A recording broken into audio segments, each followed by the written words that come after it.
Mesdames, Messieurs, bonjour. La presse béninoise renseigne diversement sur la décision rendue ce jeudi 16 juillet 2020 par la Cour suprême et qui réduirait le nombre des conseillers Force Cori Bénin émergents à 16 à Parakou sur les 32. Les journaux en parlent, les précisions à suivre dans cette revue de presse.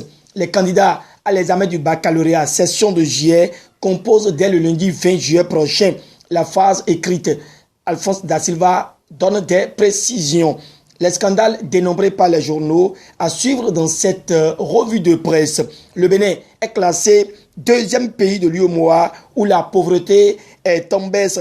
Ce qu'en dit Abdoulaye Biotchane est dévoilé par les journaux à suivre ici. Mesdames, Messieurs, voilà les points saillants. Mais avant le développement, allons à la découverte du quotidien Le Béninois Libéré, qui est le journal à l'honneur ce vendredi sur GS Communication. Inscrit en surmanchette, Le Béninois Libéré, depuis Porto Novo nous apprend que les journalistes sous la direction du médiateur de la République s'approprient la loi instituant l'institution avec le mode de traitement des recours. La manchette donc et le journal de Aboubacar Takou nous informe de la conférence de presse tenue hier jeudi 16 juillet 2020 par le ministre d'État Abdoulaye Biotchane qui faisait le point de la participation du Bénin sur la visioconférence à l'édition 2020 du Forum politique de haut niveau sur les objectifs pour le développement durable ODD. Le Béninois Libéré retient des explications du ministre Abdoulaye Biotchane que le Bénin revient deuxième pays à plus faible taux de pauvreté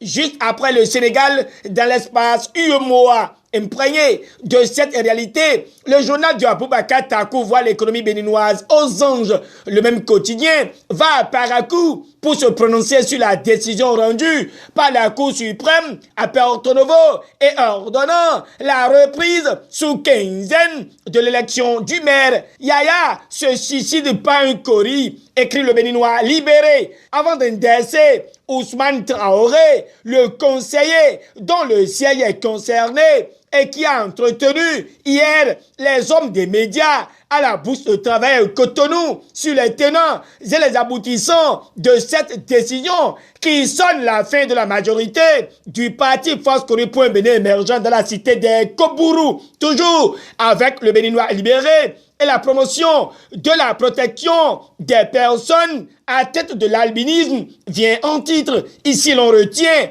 que Damien Mama est aux côtés des concernés de la promotion à la formation et le journal à l'honneur étale les points focaux qui montrent que l'Agence nationale des transports terrestres ANATT renforce sa collaboration avec les communes. Sortant du journal à l'honneur, d'autres journaux tels les pharaons se prononcent sur la décision de la Cour suprême et voient que Aboubacar Yaya est pointé du doigt après l'invalidation d'un siège à Parakou. Les forces Cori Bénin émergents plongent dans la crise, rallonge le journal. Le matinal voit simplement que c'est une guerre fratricide entre les forces Cori Bénin émergents qui font perdre son poste au maire Yaya. Le conseiller déchu, Ousmane Traoré, retrace le film de la guerre, le défi d'une génération en informe et rapporte selon les propos de Agapit Maforican que les jeux sont désormais ouverts.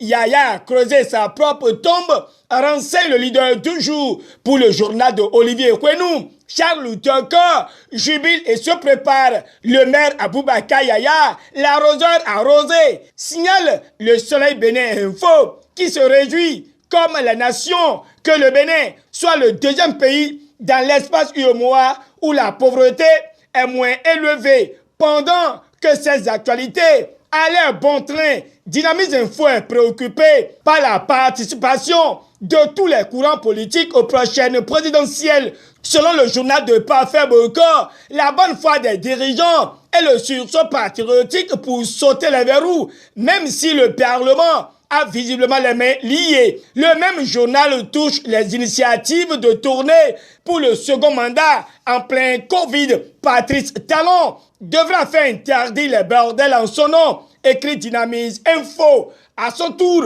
le Soleil Bénin Info écrit, je cite, présidentielle de 2021, Patrice Talon partira ou partira pas. Ainsi, à la fin, c'était encore lui, s'interroge le journal de Hervé Alade, qui reste conscient que l'homme déroule imperturbablement son PAG et garde l'œil sur l'avenir. Et pour qu'il soit radieux, il faut aussi que les 95 404 candidats qui composent pour le baccalauréat lundi prochain soient dans de bonnes conditions. C'est pourquoi le télégramme rassure, d'après le point du directeur de l'office du baccalauréat, Alphonse Da Silva, qui a déclaré que tout est fin prêt pour le déroulement normal de l'examen le lundi 20 juillet prochain. Il est revenu sur les mesures barrières qui seront rigoureusement respectées, les gels hydroalcooliques, les dispositifs de lavage des mains, sans oublier la distanciation sociale.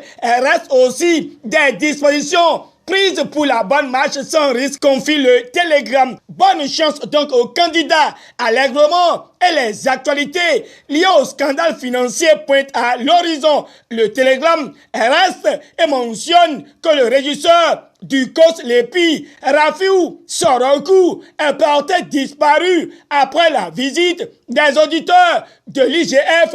Selon le journal de Tiel Wessou, cela fait 9 jours qu'il a disparu et des explications du député Jérémy Domaou. Après cette disparition, l'on a diligenté les auditeurs de l'IGF, la brigade économique et financière et les huissiers de justice pour une perquisition diligentée par le ministère des Finances. Tout contrefait, il a pris le large pour défaut d'irrégularité financière, précise le télégramme. D'une situation peu orthodoxe à une autre, et Matin Libre atterrit au ministère de la Santé.